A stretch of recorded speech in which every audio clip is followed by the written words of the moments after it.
mga kalingap! Welcome back to my YouTube channel. Magandang araw po sa lahat sa mandako kayo ng mundo naroroon ngayon. At ito nga guys, no, panibagong reaction, panibagong araw po tayo mga kalingap. At syempre bago natin simulan ang ating reaction, magsha-shoutout muna tayo sa ating founder, Kuya Bal Santos Matubang, Ate Edna Vlogs, Kalingap Rab, at sa lahat po ng mga nasa landing pad, ambassador, deputy, mga kalingap scouters, mega love shoutout po sa inyong lahat. Ganun din po sa mga kapwa ko po OFW, yung mga nandiyan po sa Pilipinas, at syempre sa mga sponsor na walang sawang sumusuporta po sa mga charity vlogger. Shoutout po sa inyong lahat at ganoon din po sa mga kasamahan ko pong reactor, no?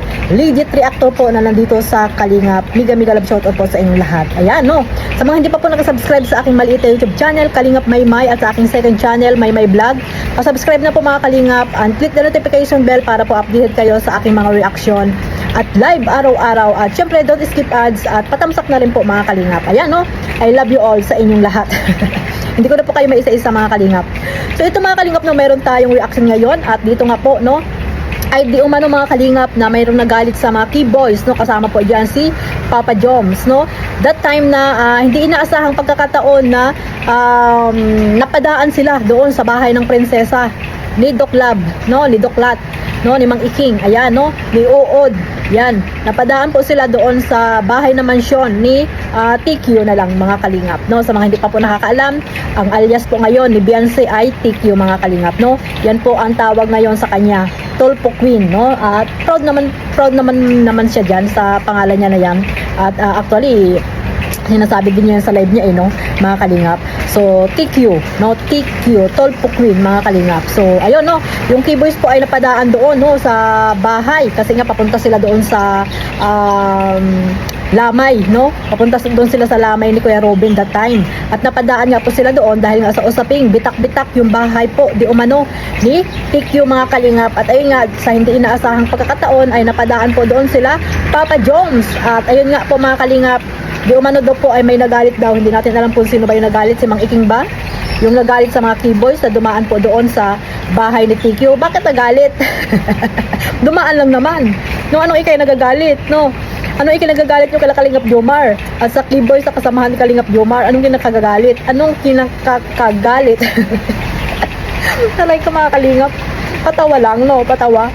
Ay, tinitingnan lang naman nila kung talagang nabitak-bitak bagay yung bahay. Kasi nga, doon sa mga post ay talagang grabe yung mga bitak, no? Akala nila ay doon sa labas, no? Doon sa labas nagkabitak-bitak yung bahay. Kasi nga, di ba nga nakita niyo naman or narinig niyo naman kay Mang Iking na talagang lumisan or nag-evacuate, no, pumunta doon sa bahay ni Uod itong pamilya Batalero mga Kalingap dahil nga doon sa lindol.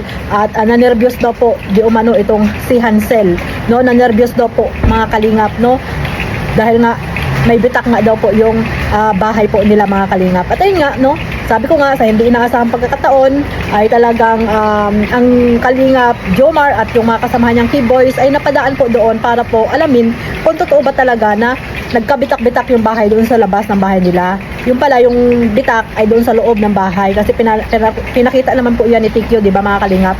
Pinakita yan ni TQ doon sa kanyang live at na-reaction na rin po natin yan. At yan sa Reels ay napakaraming mga kumalat na po yung mga bitak na dingding nila TQ mga Kalingap. So ayan, no, at itong Keyboys nga good vibes, no, na good vibes pa ang mga Keyboys, si Kalingap Joms kasama po driver po si Papa Joms. Ay ayun po ang nangyari mga Kalingap, napadaan po sila doon sa bahay ni TQ mga Kalingap at wala naman po sila nakitang tawag ito bitak-bitak na sa labas po mga Kalingap, no. Nakita nila doon yung bitak-bitak na mukha ni Mang Iking. Like, yung bitak-bitak na mukha ni Mang Iking siguro yung nakita nila doon, no, mga Kalingap. Pero ito mga Kalingap, meron tayong clip video po mga Kalingap, no. At panoorin natin itong nangyaring pagpunta doon nila Papa Joms sa bahay or napadaan doon sa bahay ni TQ mga Kalingap. Ay, wala mang gatak. Wala mang gatak. Ay, walang gatak. Wala namang gatak. Walang bitak. Uy, mapasok. Ay, mapasok. Ay, bibitak. Ay, guys, naligaw kami guys. Bibitak guys. Naligaw po kami. Bakit? Gagawang manobra mo bro. Sa gitna bro. Guys, naligaw kami guys. Dito wala. Ay, wala. Ang interest naman ng manobra mo, walang gatak guys. Dito yung Kuya Robby. Naligaw po kami. Dito yun eh. Ikaw si Jones eh. Niligaw ka ng Wincy. Ups.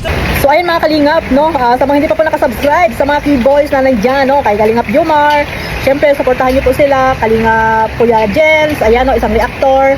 At syempre, yung iba pa mga kasamahan po nila dyan, no? Good vibes mga kalingap. At syempre, talagang pumunta o dumaan po sila doon sa bahay ni TQ. Kasi nga syempre, nag-aalala din naman mga kalingap. Baka naman puro bitak-bitak na nga yung sa labas, sa bahay. Eh di, malalaman nila, di ba? Malalaman po mga kalingap. Pero wala naman po silang nakita doon na bitak-bitak sa labas ng bahay. At napadaan nga lang po sila. Na-miss din siguro nila yung bahay ni TQ mga kalingap. Kaya, wag na pong bigyan ng issue. Wag na magalit Mang Iking dito sa K-Boys.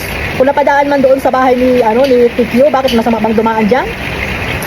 Masama na bang dumaan dyan? Pagmamayari mo na ba yung daan? Pagmamayari nyo ba yung kalsada dyan? I mean, pagmamayari mo na ba yung kalsada dyan? Mang Iking? Para sabihin mo na, para magalit ka sa K-Boys? Yun nga po mga kalingap, no? Hindi natin alam kung si Mang Iking po ba yung nagalit, mga kalingap, no? Kasi parang may naano rin po ako dyan sa Reels. May napakinggan din po ako na yun nga. Parang galit nga talaga itong si Mang Iking dito sa kila Kalingap Jomar kasi nga ay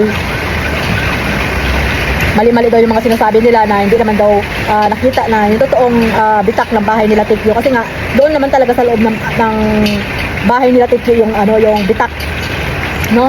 Bitak po yung bahay ni Tikyo. At pinakita naman niya po yan sa kanyang live. At ayun po, hindi naman po talaga yun hanggang sa hollow block, parang sa lang, sa palitada ba yung tawag nila mga kalingap, yun.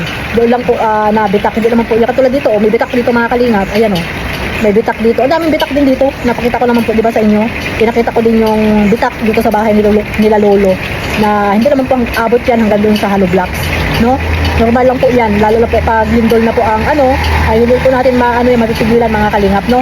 Hindi po mapipigilan yan mga kalingap, kaya kung napadaan man yung mga keyboards doon, ay lang po yan, na-miss lang nila doon yung bahay ni Tikyo. Kasi matagal na rin naman hindi nila nakita, di ba? Bali nyo, makita nila doon si Tikyo, ay hindi naman nila nakikita at hindi naman lumalabas nga ng bahay itong si Tikyo mga kalingap. At ayun, masaya po ang K-Boys dahil nga wala naman po silang nakita na kung ano pa mang bitak-bitak doon sa labas ng bahay nila Tikyo. At ayos naman po mga kalingap, no? Maayos naman po yung bahay nila Tikyo doon sa labas. Ayun nga lang, doon sa loob ay may mga bitak nga po yung kwarto po nila Tikyo mga kalingap. So, ayun sana si Iking wag na magalit sa K-Boys, pambihira ka naman. Napadaan lang naman dyan, magagalit ka pa. Lagot ka, Kalingap Jom, sa galit sa'yo si Mang Iking. Ayan, si Mang Iking ba talaga yung nagalit? Mga kalingap, pag mayroon po tayong video na nagagalit si Mang Iking sa K-Boys, ipakita din natin dito mga kalingap, no? Pero pag wala ay, alam natin si Mang Iking lang naman, kasi siya lang naman yung nagpara-live, di ba? Nagla-live about sa bahay nila PQ, kaya si Mang Iking lang dyan ang magagalit. Talagang grabe po yan si Mang Iking, no? At si Uod, napakabastos ng bibig, di ba? Napakabastos ng bibig, mga kalingap. At ayun nga, galit na galit sa kanya si Berador, dahil nga yung girlfriend ni Berador ay binabastos po nila doon sa kanilang live, di ba? Sino ba naman ang hindi magagalit mga kalingap kung babastusin na yung girlfriend mo doon sa live ay hindi naman sila inaano, di ba? Tapos ayaw ni TQ doon sa mga bastos o manyak. Hindi niya alam yung mga katabi niya ay isa ding bastos at manyak, di ba? Sa pagsasalita pa lang nila, di ba, doon sa girlfriend ni kay Gingging na niyo po yung live ni Kuya Bal. Hindi ko lang po kasi na-reaksyonan pa mga kalingap. Yung sinabi ng dalawang Iking at si Uod dito sa girlfriend ni Berador. Kaya galit na galit si Berador mga kalingap, no? Bago lang daw magpapakita ay talagang hindi natin alam kung ano mangyayari. So ayun mga kalingap, dito na lang po ang aking reaction dito, no?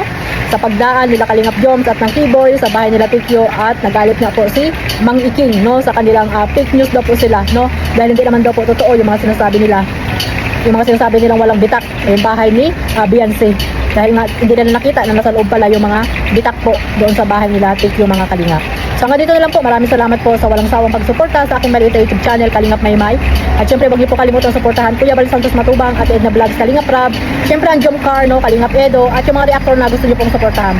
God bless po sa lahat. Mabuhay po ang Team Kalingap. Bye-bye!